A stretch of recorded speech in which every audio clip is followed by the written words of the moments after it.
So why do I feel so strongly about the so-called prosperity gospel? There's an easy answer, but before I give it, let me define it a little bit. It's on a continuum from the most radical to what would be called soft or light. And the most radical would basically say, God wants you rich, and you should partner with him by faith to pursue riches.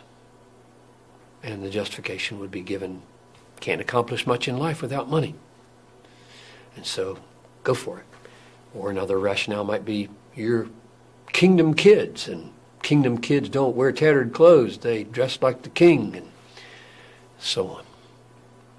The light would be simply being more cautious not to say those gross things about wealth, but to minimize sin and minimize pain and only talk about how well things will go for you if you follow Christ. So why do I abominate this so-called gospel? I think it is another gospel. And the first reason would be simply to go straight to the Bible and see what Paul says about those who want to be rich. I mean, it's just, he says, this is 1 Timothy 6:6, now there's great gain in godliness with contentment. In other words, without craving for stuff. For we brought nothing into the world, and we cannot take anything out of the world. If we have food and clothing, with these we'll be content. It's just amazing. But those who desire to be rich, now here's the key text, this is verse 9. Those who desire to be rich fall into temptation, into a snare, into many senseless and harmful desires that plunge people into ruin and destruction. For the love of money is the root of all kinds of evils. It is through this craving, that is, this craving to be rich, that some have wandered away from the faith and pierced themselves with many pangs. In other words, the very thing that leads people to suicidal piercings of pangs, namely the desire to be rich, is nurtured and cultivated by the prosperity preachers. They are encouraging that this suicidal behavior happen. That's abominable. Or Jesus said, it's easier for a camel to go through the eye of a needle than for a rich man to enter the kingdom of heaven. Why would he say that? It's because riches are such dangerous things. They're not a blessing usually. They're usually a curse. People are cursed with riches. They're destroyed by riches. And here again, a little parenthesis of qualification. I don't mean it's sinful to make a lot of money. I just mean it's sinful to want to keep a lot of money. And it's suicidal to want to keep a lot of money. Bigger barns and bigger cars and bigger houses and bigger portfolios and finer clothes, and everything is growing with your income so that your conscience is getting harder and harder, because if you're a Christian at this point, your conscience is having to say, it's okay, it's okay. This is okay. This is the Calvary Road. This is what it means to deny yourself. This is what it means to follow Jesus. This is what it means to die every day. This is what it means to have my treasure in heaven. And it doesn't. It won't work. So your conscience has to be lacerated in order to keep from killing yourself.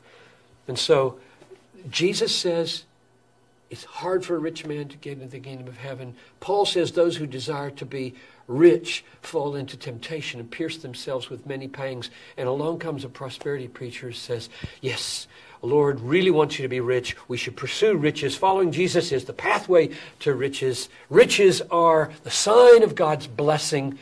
I would just say those are in mutual contradiction for each other, and therefore this is deadly. Now, here's another reason I'm really upset about this. These prosperity preachers don't just talk to Americans who are already fairly well off and try to help them, become a little more rich. They get on their jets, their personal jets, and they fly to Africa or the Philippines. And they land and they gather a stadium full of 100,000 desperately poor people and tell them if they'll believe in Jesus, they'll get rich and all their needs will be met and their wives don't have miscarriages anymore, blah, blah, blah. Then they get in their jet with their pockets full and go home. That's wicked. Because the Bible is so filled with teachings that in this life, this is a momentary affliction here. This light momentary affliction is working for us an eternal weight of glory beyond all comparison. What's Paul referring to there? He's referring to a lifetime. Light and momentary corresponds to the weight of eternal glory in heaven. He means when you come to Christ, you come and die, and you can count on it. Through many tribulations, we must enter the kingdom of heaven. Normal Christianity is pain. Sorrowful, yet always rejoicing, is the pattern. Prosperity preachers do not prepare new converts in third world countries to endure the realities of what it will cost them to be a Christian. Here's another reason. There are 1,568 or so, as we talk, people groups in the world out of 13,000 that don't even have missionaries engaging them, and therefore everybody in them is without hope.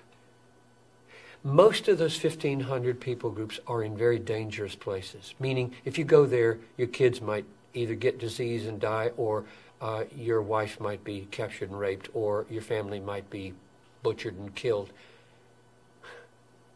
Who's going to go? We have to go. Jesus said, make disciples of every people group, not just the easy ones, not just the comfortable ones. Who's going to go? The product of prosperity preachers? I don't think so. The people that are going to go are the people that have been taught that to follow Christ is to suffer, and it's brief. It's only 80 years. And then comes heaven. I just read this morning with Noel and Talitha, first paragraphs of Revelation 21. And I saw a new heaven and a new earth.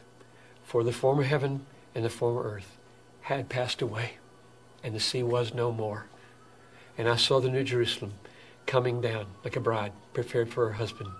And he will dwell with us, and we will be his people, and he will be our God. And then every tear will be wiped away, and every pain will be gone. For the former things have passed away. That's coming. The essential biblical problem, maybe that's an overstatement, one of the essential biblical problems with the prosperity gospel is an over-realized eschatology. Meaning, the things that are promised gloriously for us. We're all going to be rich. We're going to own the world. We're going to judge angels. Paul used that argument in 1 Corinthians 3. Don't you realize that you are going to inherit the world? The world is yours. Paulus is yours. Cephas is yours. Life is yours. Death is yours. And the conclusion he drew was, why would you boast in men?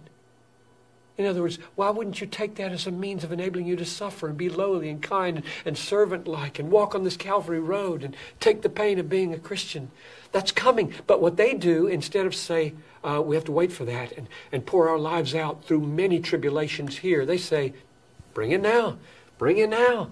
The kingdom's already here, right? Jesus brought the kingdom. And it's the overlap of these two ages they don't understand.